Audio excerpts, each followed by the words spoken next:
Okay, so now in part 2 of chapter 1, I want to talk about the covenantal kingdom of God. We talked about the creational kingdom, but now we're going to talk about the covenantal kingdom. So creation has ceased to be God's sanctuary. Man has ceased to be God's image. So the covenantal kingdom has to do with history. God enters the history of man to redeem the world as his sanctuary and man as his icon. That is the idea. So this really picks up in Genesis chapter 12. We'll take up the rest of the Tanakh with the covenant with Abraham. And again, the word covenant is the word berit, which refers to cutting. It comes from the Hebrew root meaning to cut. The implication is that this is a sacrificial proceeding. And in this sacrificial proceeding, man and God and creation enter into a kind of treaty. And the purpose of the treaty, broadly speaking, is twofold: to restore creation as Yahweh's sanctuary in some way, and to restore man in his image. So we're going to definitely have to prepare the way for the building of a temple. We're going to have to definitely have a law which gives man certain promises to believe, certain commands to be obeyed. And the first and most important thing we'll get to in the next section has to do with the flood story, which precedes the Abraham call, and that's where we first encounter the word berit, or covenant. Now, when we get to the flood story, it's important because this is the first place where we encounter the word covenant. Most discussions of the flood narrative revolve around the question of its historicity.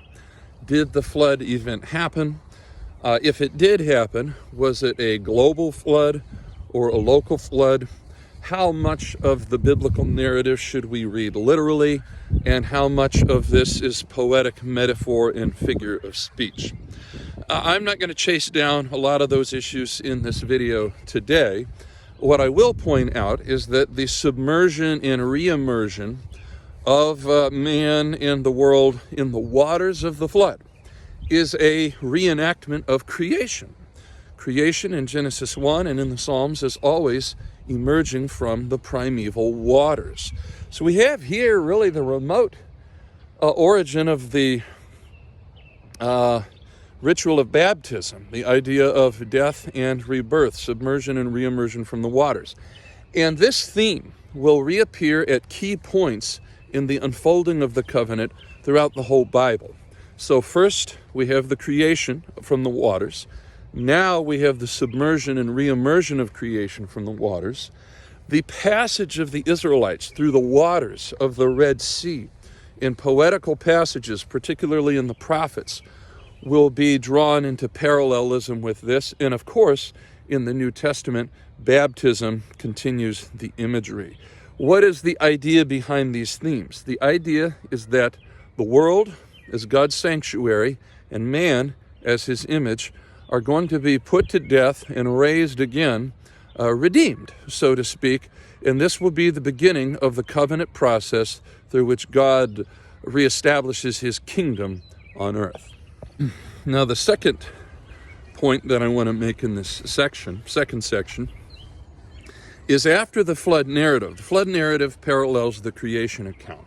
Ark comes to rest on in the seventh month. That is hardly an accident, paralleling the rest and creation on the seventh day. In the second month, the great floods of the deep are opened up. That parallels day 2, where God separates the waters above and below. So the story is told in poetic parallelism to the creation account. After the story, though, when Noah and his 3 sons, particularly Shem, because he is the ancestor of the Hebrew people and in turn the Israelite people, emerge from the ark, they engage in a sacrificial ceremony.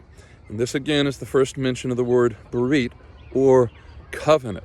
The sign of the covenant is the rainbow in the cloud, which anticipates the smoking pot that Abraham sees in his dream in Genesis chapter 14, I think, maybe it's 15.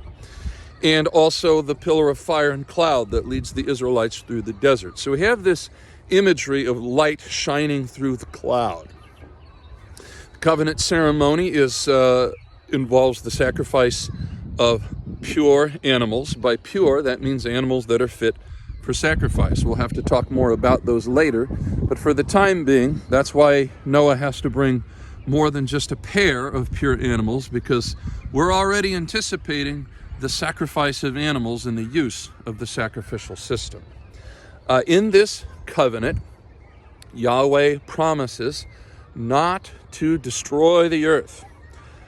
So that means creation will continue, and its existence is justified because it's going to be redeemed as Yahweh's sanctuary.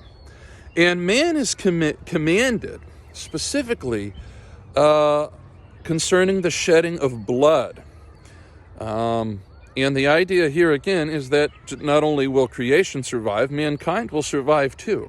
And so murder needs to stop, and there will be an accounting for the life of every man and animal. So we have the preservation of creation, we have the preservation of the human race in this covenant. There is a prohibition against consuming the blood of the animal. And this is already anticipation of Leviticus chapter 17, verse 11, because the blood of the animal is going to be used to atone for sin. So that is not to be eaten. And then the flesh of the animal is given for food. And so that is also part of this covenant. Animal flesh for food, and blood reserved for atonement and sacrificial proceedings. So you can already see in the covenant with Noah that the writer is preparing the way for the birth of the nation of Israel, which will come through the line of Shem, for the sacrificial system, which will involve flesh and blood of sacrificed animals, and of course for the building of the temple, which is why creation has been preserved in the first place. Now, a third point I want to make and then conclude this part 2 on the covenantal kingdom of God is that the flood story ends in a very open-ended kind of a way. It's evident that the world and man have been preserved, but they haven't really been redeemed yet. And our writer chooses to express that through the story of what happens to Noah after he leaves the ark. We see that he plants a vineyard. We see that he drinks the wine of the vineyard. He lies in his tent naked. His sons see him and then cover him. One does at least, and two of them do, and then one doesn't. And then follows a series of blessings and curses. Again, for the close reader of the Bible, this parallels the fall of the man and the woman in Genesis chapter 3. The man and the woman are in the garden. Well, Noah plants a vineyard. The man and the woman eat of the fruit of the tree. Well, Noah drinks of the fruit of the vine. The man and the woman realize that they're naked. Noah lies in his tent naked. Yahweh covers the man and the woman. Ham exposes his father. Shem and Japheth cover their father. And at the end of the fall account follow curses and blessings. And so here in the Noah account, the blessing is on the house of Shem, which is because he will be the ancestor of the Israelite people. And the curse, of course, falls on Ham, who will be the ancestor of Canaanites, who will be the arch enemies of the Israelites. This is a motif we find all throughout ancient literature, not just the literature of the Bible, that people groups who come into conflict later, famously in history, their story is prefigured in the story of their ancestors.